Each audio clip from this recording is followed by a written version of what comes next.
নমস্কার বন্ধুরা, আজ আমি ইলিশ মাছের কাঁটা দিয়ে ঢেঁড়সের একটি রেসিপি শেয়ার করব। কড়াটা গরম হয়ে গেছে, এবারে তেলটা দিয়ে দেব।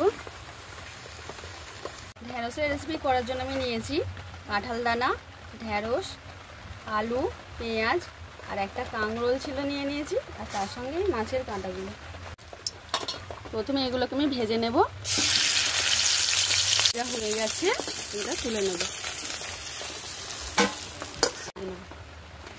কাঁঠাল দানাগুলোকে আগে ভেজে নেব। কাঁঠালের দানাগুলো ভাজা হয়ে গেছে, তুলে নেব। এবার পেঁয়াজ দেব। এবার সব সবজিগুলো একসাথেই দিয়ে দেব। স্বাদ মতো নুন দেব, হলুদ গুঁড়ো দেব, লঙ্কার গুঁড়ো দেব। এবার ভেজে রাখা কাঁঠাল দানাগুলোকেও দিয়ে দেব। এবার জল দিয়ে দেব।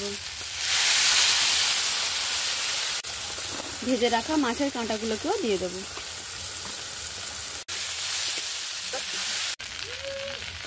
রান্নাটি আমার হয়ে গেছে, এবারে নামিয়ে নেব।